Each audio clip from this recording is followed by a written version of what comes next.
Yeah. Listen, folks, it's time to have an honest conversation about the allegedly three-time Defensive Player of the Year.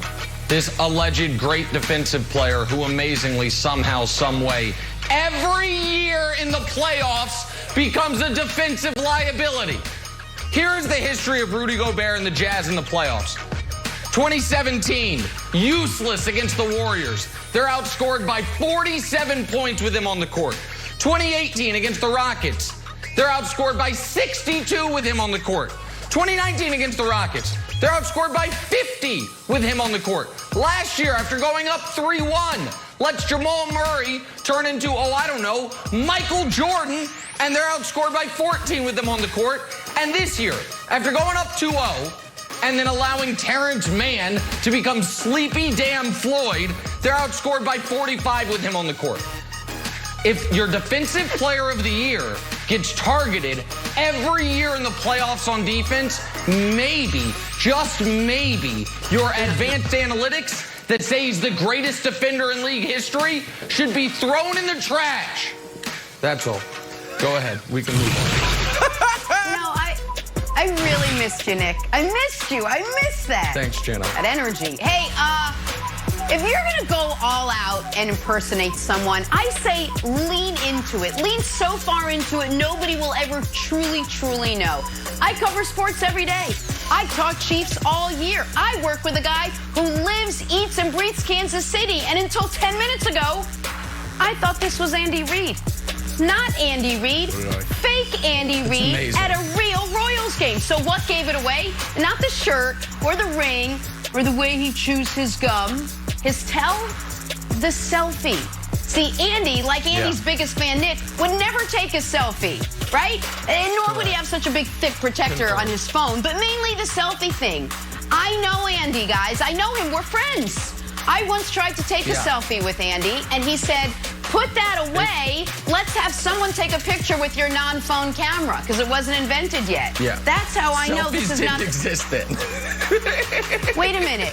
Maybe that was fake young Andy Reid. Maybe this isn't... Maybe the whole thing is fake Andy Reid. Maybe it was fake young and fake real. I'm all confused, Kevin. I have no idea who I took pictures Andy with in the for all those Super years Bowl, in Jenna. Philadelphia. Make him play it probably again. was. That's why they didn't wasn't real win. Andy. Make him play it again. Here's John Collins dunking all over Embiid in Game 6. The lesson to learn here is he who laughs last, laughs best. So, of course, Embiid didn't like this. So when he got an opportunity for a little bit of payback, it wasn't a dunk. He decided to drive John Collins into the stand / into the stanchion behind the basket.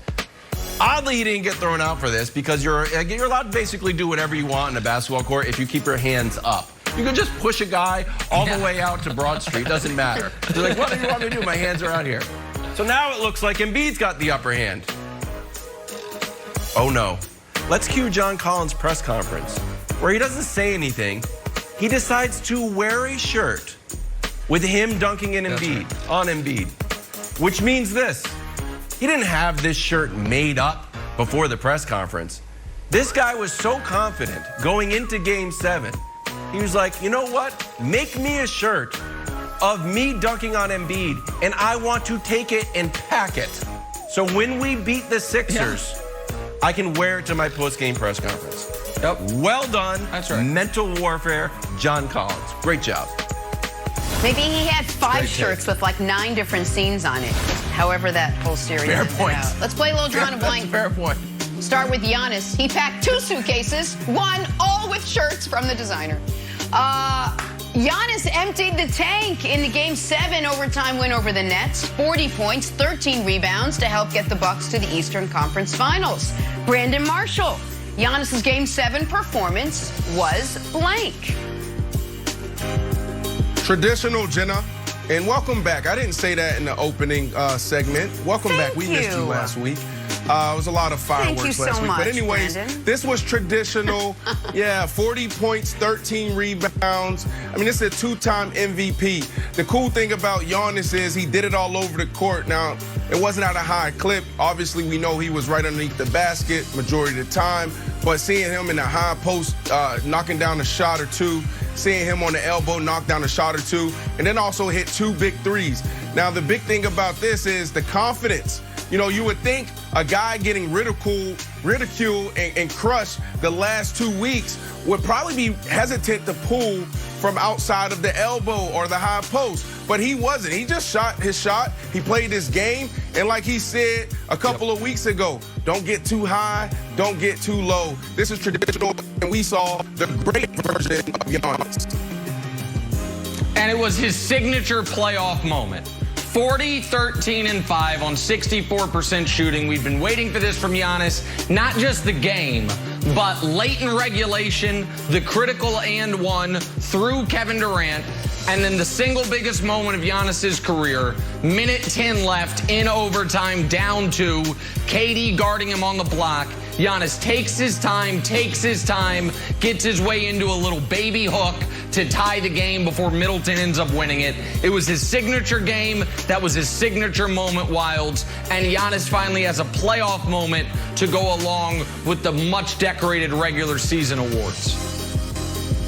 Yes, my answer is the Men in Black Neuralizer, where you can, hit it and you lose your memory, because that's what happened to Giannis's potential game-winning shot before we got to overtime. 1 second left. We just saw KD hit an amazing shot. Are we going to get another one from Giannis? Not quite. We're going to get a jump shot that misses by maybe 10 feet and hits not the side of the backboard, which people usually say is sort of like the defining standard for a terrible shot. This one hit the side of the shot clock, but no one will ever talk about it. We'll be like, defining moment. This one will just be erased from the history books. Thank goodness. All right, we're going to take a little turn. Kevin Wilds has some weird and wonderful for us. Well, how about this? Yanks